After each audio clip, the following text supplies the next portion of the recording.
The world is finally free of chemical weapons. Well, at least officially.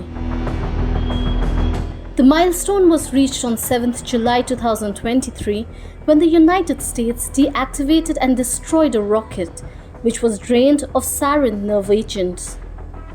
In doing so, it has finally obliged to the conditions under the Chemical Weapons Convention, an international treaty signed by nearly 200 nations that bans the possession, production, and use of the weapons. What is a chemical weapon, and why is the world better off without it? Chemical weapons are substances intended to cause deliberate harm or death through their toxic properties. This includes munitions, devices, and equipments specifically designed for weaponizing toxic chemicals.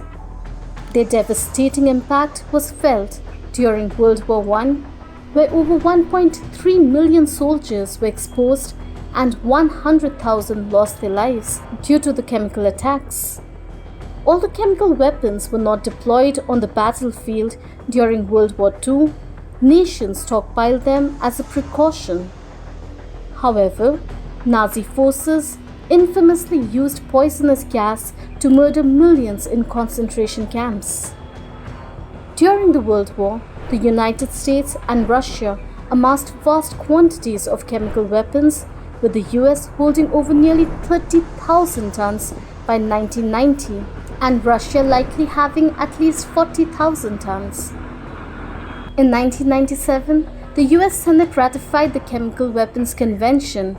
Surprisingly, the US did not maintain its leadership in compliance and violated the treaty for several years. But why? Well, these weapons were basically chemicals and explosives packed into artillery shells, rocks, and bombs. The problem was, they were never meant to be taken apart, and being decades old, they became fragile and unreliable. Now, when it came to disposal, the Army's usual method was incineration. However, locals resisted due to concerns about pollution, leading to the development of new techniques to tackle the issue. Experts say the disposal programs face challenges like insufficient funding and poor management. So, has the Chemical Weapons Convention been effective overall? There are still nations that have used covertly produced chemical weapons in recent years.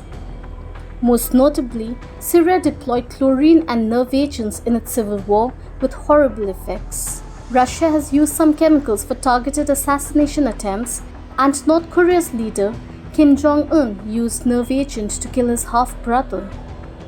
But those are isolated cases. More broadly, the awful weapons have been disposed of, and that's something to celebrate.